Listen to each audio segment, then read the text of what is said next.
It was almost 10 years ago on a peaceful summer morning that my son Daniel jumped out of an aeroplane. Now, given that he was 17 at the time and not a member of the parachute regiment, you'd be forgiven for thinking that that will be the thing I'd remember most about that particular day. But you'd be wrong, because what I recall even more clearly was what happened that evening. We were all just about to tuck into a delicious Chinese takeaway when we heard Dan stomping down the stairs, and he was clearly furious. Because that morning he'd conquered his nerves in a sponsored parachute jump. And now he'd discovered that a hefty chunk of the money he'd raised wouldn't be reaching the charity at all. We all sensed his frustration, and the whole family wanted to help him put this right. It was as if Dan had tossed a pebble into the pond, and the ripples would be felt for a decade. Not just by charities, donors and fundraisers, but in the fintech community and in the career paths of his family. Hi, I'm Kieron James and I co-host a podcast with my daughter, and I'm also a podcast guest. Now don't worry, I'll circle back to Dan's parachute jump shortly. But a couple of weeks ago I was on a podcast and the host and I got chatting after we'd finished recording. And he said to me, Google's perfect for information, but we listen to podcasts for connection. Now those are very wise words, because as hosts and guests, we all know how handy that skip button is. And if we don't connect quickly, well, we're toast. So how can you connect both with your host and with the audience? Well, one answer is story. Humans are wired for story. Our brains have around 85 billion neurons, each with up to 15,000 synapses, meaning the average human brain carries more than 1 trillion synaptic connections. That's a whole load of wiring.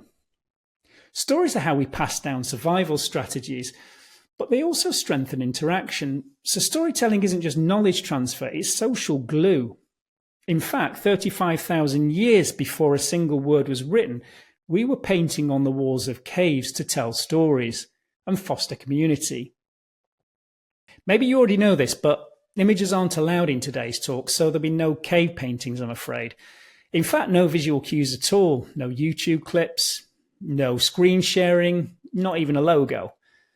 And to be honest, that suits me perfectly, because today we're going to explore how you can use stories to help your listeners paint their own canvas and to connect to you.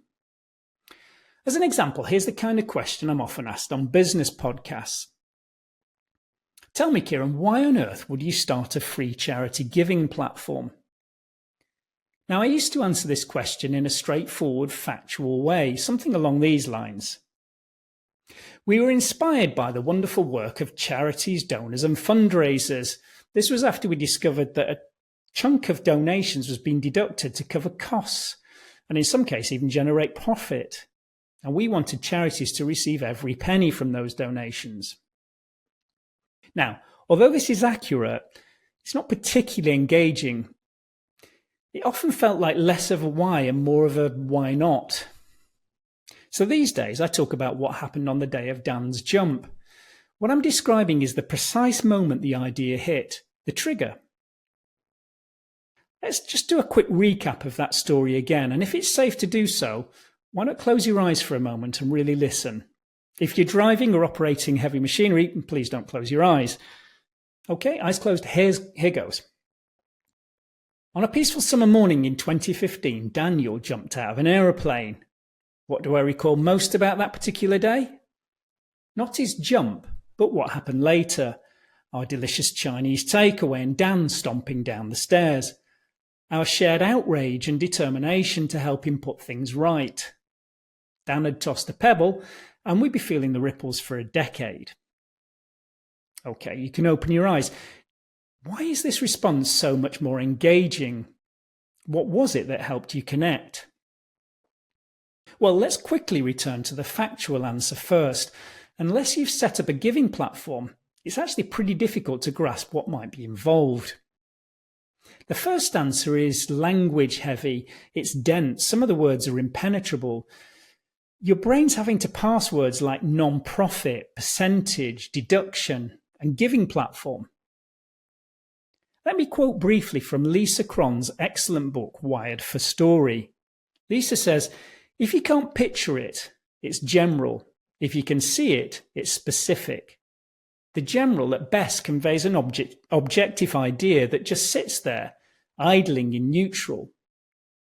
The specific personifies that idea. It brings it to life. Now, if you look at the first word in the question, why would you start a free charity giving platform? The why was the frustration felt by my son. So the key to the answer was hitting upon the exact moment that Dan's sense of injustice resonated with all of us, because that was precisely when we decided to change our careers and actually to disrupt a couple of sectors. Could I recall that moment? Well, of course I could, because humans are sensate.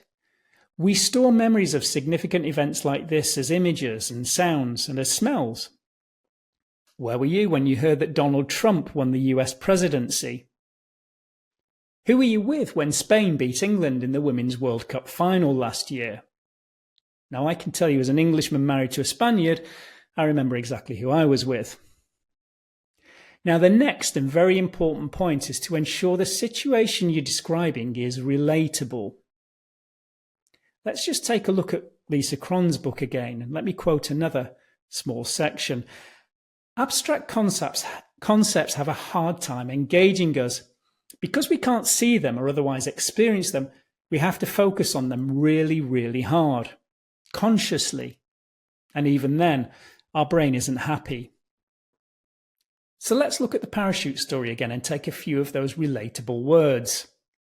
Peaceful, summer, teenager, stomping, Chinese food.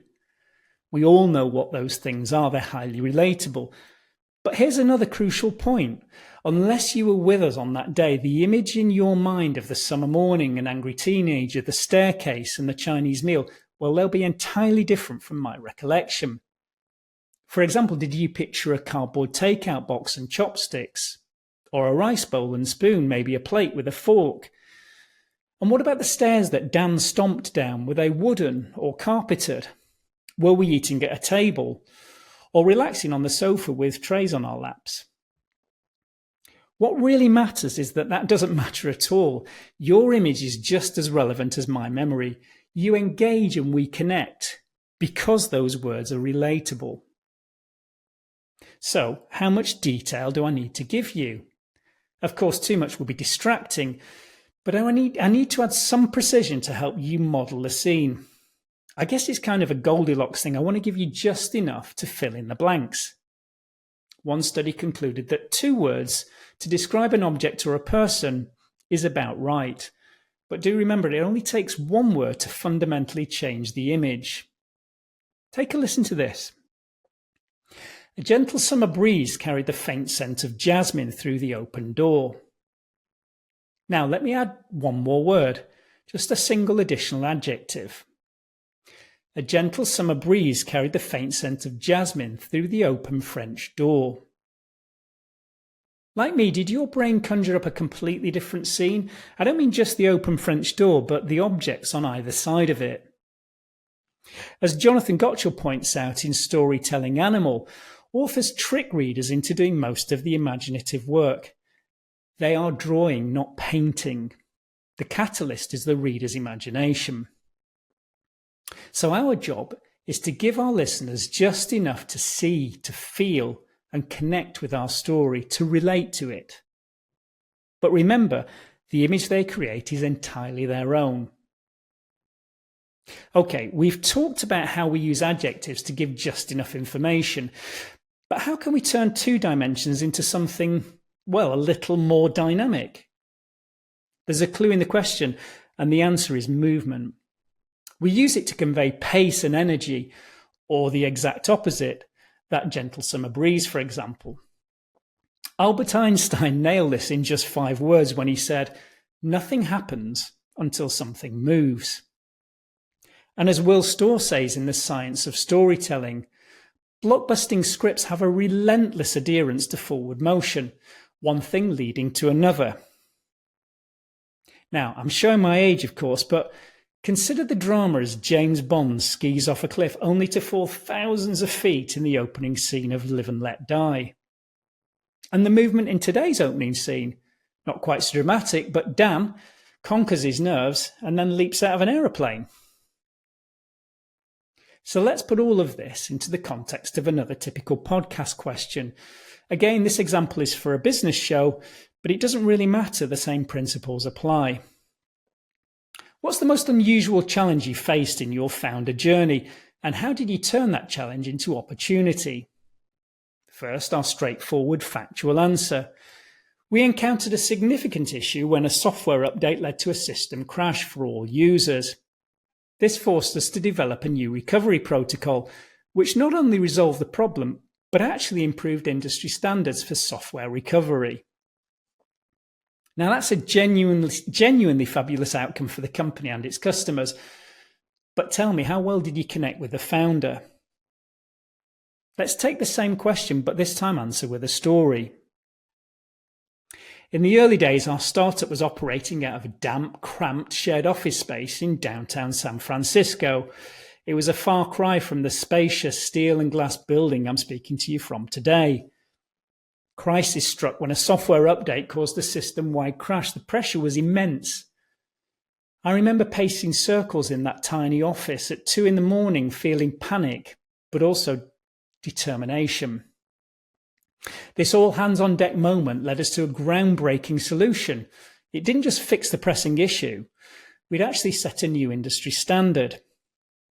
Of course, it was an emotional rollercoaster, teamwork over takeaway pizza, and later triumph as our CTO quite literally jumped for joy. It was a turning point for all of us. It showed us that in the face of disaster, in fact, even perhaps because of disaster, innovation thrives. Now, did you spot the relatable words? Damp, cramped, spacious, steel and glass, pizza. We all relate to pizza. And the movement, crisis struck, pressing issue, roller coaster, jumped for joy, and turning point. But as guests, we should also consider movement as a bigger concept, as the arc of our story, the before and the after. Change.